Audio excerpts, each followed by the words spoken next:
திருப்பூரில் ரேபிடோ ஊழியரிடம் ராணுவ வீரர் என கூறி நூதன முறையில் 1600 ரூபாய் திருடப்பட்ட சம்பவம் அதிர்ச்சியை ஏற்படுத்தியுள்ளது. ரேபிடோவில் பைக் டாக்ஸி ஓட்டி வரும் கார்த்திக் என்பவருக்கு ஒரு அழைப்பு வந்த நிலையில் எதிர்முனையில் அழைத்த நபர் தன்னை ராணுவ வீரர் என கூறி அறிமுகப்படுத்திக் கொண்டுள்ளார்.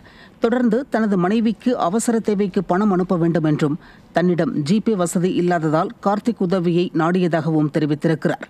ராணுவ வீரரின் பேச்சை நம்பி குறிப்பிட்ட வங்கிக் கணக்கிற்கு 1600 ரூபாயை கார்த்தி அனுப்பியுள்ளார். இதனையடுத்து ராணுவ வீரர் பெயரை பயன்படுத்தியவர் அழைப்பை துண்டித்த நிலையில் தான் ஏமாற்றப்பட்டதை உணர்ந்து அதிர்ச்சியடைந்த கார்த்திக் புகார் அளித்தார். திருப்பத்தூர் அருகே கடனாக மதுபானம் கேட்டு தரம் மறுத்த டாஸ்மாக் ஊழியர்களை பெட்ரோல் குண்டு வீசி விடுவேன் என மிரட்டிய 2 பேர் பிடிபட்டனர். கண்ணாலப்பட்டியைச் சேர்ந்த கோபி மற்றும் கவுண்டப்பனூரைச் சேர்ந்த சதீஷ்குமார் ஆகியோர் காக்கங்கரை பகுதியில் உள்ள அரசு மதுபான கடையில் மது அருந்தி உள்ளனர்.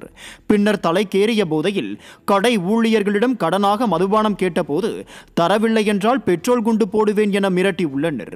இது குறித்து அளித்த புகாரின் பேரில் இருவரும் பிடிபட்டனர். விடியா ஸ்டாலின் ஆட்சியில் அரசு மதுபான ஊழியர்களுக்கு பாதுகாப்பு இல்லாத அவல நிலை உள்ளதாக விமர்சனங்கள் எழுந்துள்ளது. ராணிப்பேட்டை மாவட்டம் வாலாஜா அருகே காட்டுப்பகுதியில் தனியார் நிறுவன பொறியாளர் மயங்கிய நிலையில் நிர்வாணமாக மீட்கப்பட்ட சம்பவம் பரபரப்பை ஏற்படுத்தியுள்ளது. சின்ன காஞ்சிபுரத்தை சேர்ந்த நரசிம்மன் என்பவர் தனியார் நிறுவனத்தில் பொறியாளராக பணியாற்றி வருகிறார்.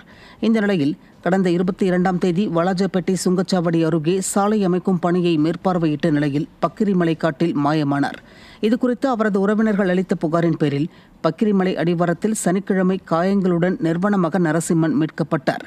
இயற்கை உபாதைகளை கழிக்க சென்றபோது மயங்கி விழுந்ததாக அவர் கூறிய நிலையில் விசாரணை நடைபெறுகிறது. தூத்துக்குடி மாவட்டம் முத்தையாபுரம் பகுதியில் வீட்டின் முன்பு கோலம் போட்டுக் கொண்டிருந்த இளம்பெண்ணை 91 வயது முதியவர் அரிவாளால் வெட்டிய சம்பவத்தின் பதைப்பதைக்க வைக்கும் சிசிடிவி காட்சிகள் வெளியாகியுள்ளது. கந்தசாமி என்பவரின் வீட்டில் வளர்க்கப்பட்ட வாழை மரம் பக்கத்து வீட்டிற்குள் சென்றதால் அவற்றை நிஷாந்த் என்பவர் வெட்டியுள்ளார்.